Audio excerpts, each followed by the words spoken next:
Back with another video with Aarish पाक reaction channel. Guys आपको स्वागत करते हैं इस वीडियो में। वीडियो के टाइटल की तरफ आते हैं। इंडी प्लस न्यूज़ की ये वीडियो है। Turkey in 2021, UAE in 2022 joins in club that joins by our neighbours in late 2018। तो इस हवाले से वीडियो है कि टर्की ने तो 2021 में ज्वाइन किया और यूएई ने 2022 में ज्वाइन किया। सेम क्लब, कौन सा क्लब है? By our neighbours in late 2018। Neighbours के बारे में तो शायद पाकिस्तान हो इन लेट 2018। तो आए वीडियो की तरफ चलते हैं without any delay. Let's get back into the video guys. 1 2 3।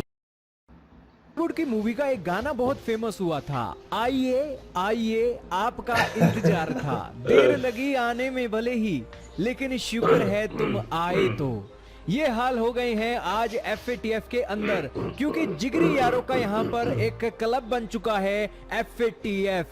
जी हाँ दोस्तों, पाकिस्तान तो इस क्लब का पुराना ग्राहक है और ये ऐसा ग्राहक बन चुका है कि इस क्लब से निकलने का नाम ही नहीं ले रहा है। और तो और अब पाकिस्तान के वजीर आजम एक फोन कॉल करके कभी तुर्की को इस क्लब में बुला लेते हैं, कभी यूएई को इस क्लब में बुला लेते हैं। खैर ये तो मजाक करने वाली बातें हैं। आप डॉन न्यूज़पेपर का आर्टिकल देखिए, फ्रंट पेज पर इन्होंने खबर चलाई है कि पाकिस्तान एक बार फिर से ग्रे लिस्ट के अंदर है और यूएई वालों ने भी हमारे क्लब को ज्वाइन कर लिया है। और इसी की खुशी में पाकिस्तानी खुशी मनाए, क्योंकि एफएटीएफ के अंदर पहले तुर्की को तो हमने एंट्री दिलवा दी थी, अब यूएई वाले भी इसमें एंट्री कर चुके हैं। हालांकि यूएई वाले इसमें एंट्री क्यों कर रहे हैं? क्या यहाँ पर टेरर की फाइनेंसिंग होती है? क्या आतंकवादियों को यहाँ पर धन दिया जाता है? जी नहीं दोस्तों, दरअसल यूएई इस लिस्ट में डाला गया है क्योंकि इनके देश के अंदर मनी लॉन्ड्रिंग होती है, कंपनियां बनाकर टैक्स में बहुत बड़ी छूट होती है और ब्लैक मनी को वाइट करने के लिए दुनिया की हर मुल्क में होती है यार, अभी बताता हूं। इसीलिए एफएटीएफ वालों ने यूएई को इस लिस्ट में डाल दिया है। खैर ये एक इस लिस्ट में डले हैं, ये बहुत जल्दी इस लिस्ट से बाहर भी निकल जाएंगे, क्योंकि यूएई भी अपने रूल रेगुलेशनों में चेंज कर रहा है और दुनिया के अंदर अब ये यूएई का नाम खराब होता हुआ दिख रहा है। तो यूएई वाले इसको लेकर बहुत चिंतित हैं।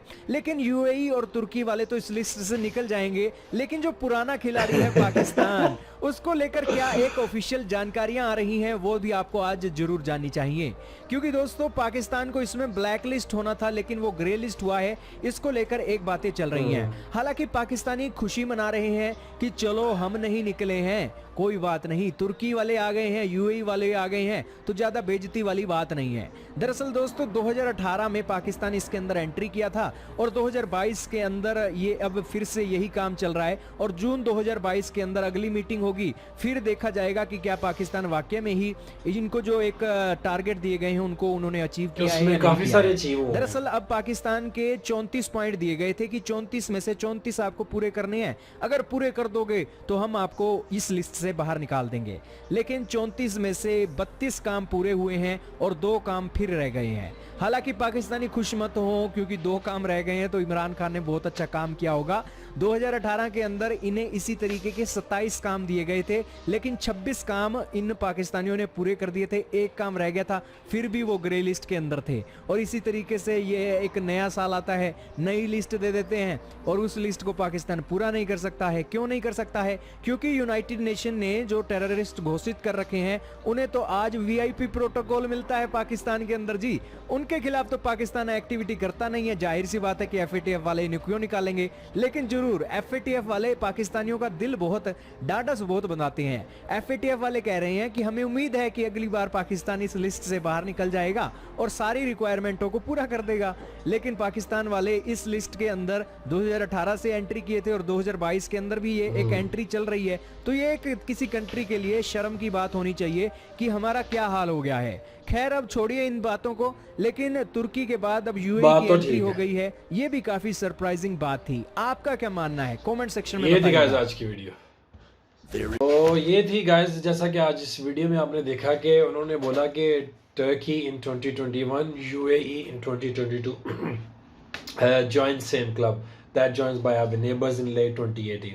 पाकिस्तान की बात कर रहे हैं और लिखा नहीं उन्होंने, मगर उसमें ये डॉन न्यूज़ है। ये तो आपको पता है, ये जो पाकिस्तान की पॉलिसी होती है उसके अगेंस्ट जाते हैं। इंडिया में भी हो सकता है कुछ ऐसे आउटलेट्स हों जो नरेंद्र मोदी साहब को नहीं पसंद करते हैं। वो अपनी न्यूज़ चलाते हैं, काफ़ी सारी हैं वो चलाते हैं, फिर वो कहते हैं कि भाई ये इंडियंस है ही नहीं है, या मतलब आप समझ रहे हैं मैं जिस बात को कहना चाह रहा हूँ।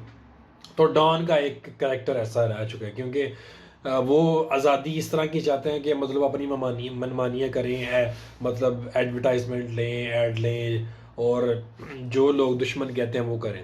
आपको भी पता है, अगर इंडिया के अगेंस्ट इंडिया में रह के कोई उनके अगेंस्ट जाएगा तो उसका क्या रिएक्शन होगा। तो ये डॉन वाले भी, इनकी ये भी ऐसे सस्पिशियस किस्म के करैक्टर्स हैं, मगर काफ़ी पुराने हैं।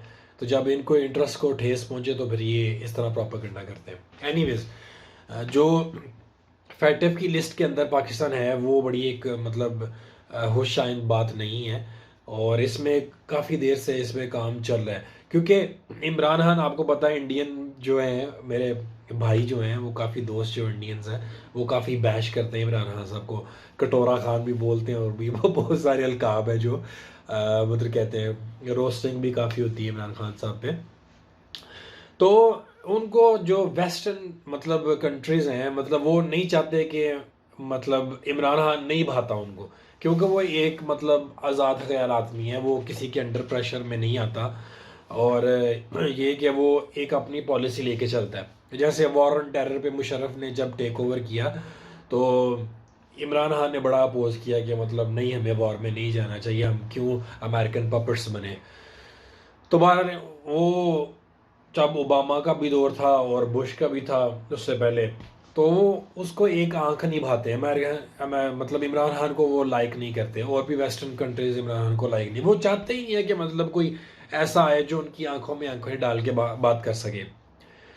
अब सबसे पहले बात यह है कि अगर आपका कंट्री स्ट्रांग हो, इकोनॉमी अच्छी हो, तो सब आपको लिसन करते हैं। अगर आप बेकारी हो, मतलब आईएमएफ में चलते, क्योंकि इमरान खान का भी कहना था मैं आईएमएफ में नहीं जाऊंगा, फिर भी वो चला गया, क्योंकि मुल्क चलाने के लिए पैसा नहीं है, आपके आपके जो लॉज हैं वो इस काबिल ही नहीं है आपको किसी चोर को पकड़ सकें। जैसे कि इंडिया का विजय माल्या, वो बाहर भागा हुआ है लंदन में, वो अभी तक वापस नहीं आया, पर मगर फिर भी इंडिया पकड़ सकता है, मगर उनकी इकोनॉमी बहुत अच्छी है, बहुत $1 ट्रिलियन इकोनॉमी है उनकी, ऊपर जा रही है मज़ीद। तो फैटफ की बात कर रहा था, उस रेलिवेंट थी ये सारी चीज़ें। तो बहरहाल उन्होंने 2018 में जब इमरान खान की मतलब गवर्नमेंट आई तो उन्होंने डाल दी अंदर।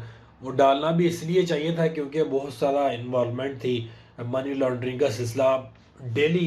ये जितना भी ये नवाज शरीफ और जरदारी पैसा चोरी करके बाहर ले गए, ये किस तरह लेके गए हैं, क्योंकि इन्होंने पहले जो कंट्रीज़ के लॉ है उनको डैमेज किया, खुद टॉप लेवल पे करप्शन की, मनी लॉन्ड्रिंग का कोई मॉडल्स आ रही हैं उनके नाम पे, ये हुंडी के ज़रिए थ्रू पैसा बाहर भेजने, कोई पकड़ने वाला नहीं है। तो ये जो वेस्टर्न कंट्रीज़ है ना, हम और आप भी बड़ा चाहते हैं, बड़े मॉडरेट हैं और ये बड़े फैशनेबल हैं और बड़ी डेवलपमेंट है भाई, ये आप और हमारा पैसा चोरी करके ये बाहर ले जाते हैं। तो वहाँ पे जाके, जैसे स्विट्ज़रलैंड के अंदर, वो आप पकड़ नहीं सकते इनको, सेफ हेवन्स है उनकी। एंड इवन के यूके के अंदर कह रहे हैं हमारे मतलब इंट्रोड्यूस करा दिया लॉ, बड़े स्ट्रिक्ट लॉज होंगे, कोई मतलब क्योंकि वो मनी लॉन्ड्रिंग का पैसा टेरर फाइनेंसिंग में यूज़ होता है। तो फिर दुबई भी आ गया उस लिस्ट के अंदर, दुबई तो निकल आएगा क्योंकि पैसा, उनकी इकोनॉमी अच्छी है, वो मतलब आ जाएंगे बाहर। तो वो उन्होंने एक इकट्ठ किया हुआ है, जोड़ बनाया हुआ है, कैसे इन जो जो मतलब जिनके पास इतना सरमाया नहीं है, जिनकी इकोनॉमी मजबूत, उनको कैसे दबोचना है हमने। मगर वो पैसा दबा के बैठे हो। हाल ही जरदारी और नवाज शरीफ का $100 बिलियन के ऊपर इनके पास पैसा होगा। ये मे फेयर में इतने एक्सपेंसिव फ्लाइट्स हैं, नवाज शरीफ के वहाँ पे बैठा हुआ है, कोई हाथ नहीं डाल रहे। अल्ताफ हुसैन था बेगैरत गद्दार, उसका कैसा तोड़ किया सिक्योरिटी फोर्स ने कराची के अंदर, वो सारा कुछ मामला किया, ऑपरेशंस किए, वो भागा हुआ है बाहर, इतने कत्ल कर गया, वो बाहर भागा हुआ है, उस पर नहीं हाथ डालना, उसके पैसे पे हाथ नहीं डालना। टेरर वो हो रही है ना उनकी, पैसा दबा के तो पाकिस्तान के बैठे हुए हैं, इतना पैसा चोरी करके ये बाहर ले गए, उस पर कोई एक्शन नहीं है। बस ये कि हमने किसी को मतलब फैटफ में डाला। हाँ, पाकिस्तान की खामियां है, मैं ये नहीं कह रहा कि नहीं, मतलब बड़ा सपोर्ट कर रहा हूँ, जहाँ है वो पॉइंट्स 32 अचीव कर लें, मगर वो जहाँ वो उनका मन करेगा वो इस्तेमाल करेंगे, फैटफ में रखेंगे। अगर ब्लैक लिस्ट हो जाएगा तो फिर आपको सैंक्शंस का सामना करना पड़ेगा। तो ये इस तरह ये मतलब आपको यूज़ भी करते हैं एज अ वेपन के तौर पे, जैसा उनका दिल चाहे। जैसा ये जो वॉर हो रही है रशिया और मतलब यूक्रेन की, तो इस फ़ायदा तो जो बिग प्लेयर्स हैं, वर्ल्ड बैंक जो कंट्रोल करता है इन्हें, सारा मामला तो उधर ही चल रहा है, उनको कंट्रोल कर रहे हैं। और किसी तरीके से ये, जैसा कि ये एक इनसाइट है इंडिया के चैनल, वही बता रहे थे कि जैसे रशिया पे बंदी लगी है, 2 ही बिग प्लेयर्स थे, अब सारे वो अमेरिका के पास जाएंगे वेपन्स लेने के लिए। तो ये बहुत लंबी गेम चल रही है। बहरहाल पाकिस्तान को इसमें बड़ा बेहतर करने की ज़रूरत है, और फैटअप तो है ही ग्रे लिस्ट में है, तो अगर अब पाकिस्तान अचीव कर लेगा पॉइंट्स तो बाहर निकल, मुझे ये लगता है अगर अब पॉइंट्स अचीव भी कर लिए तो बाहर निकले, क्योंकि उनके इंटरेस्ट है। तो ये मेरा पॉइंट ऑफ व्यू, आपका क्या कहना है तो आप मुझे ज़रूर बताइएगा। Till then take care of self and bye bye.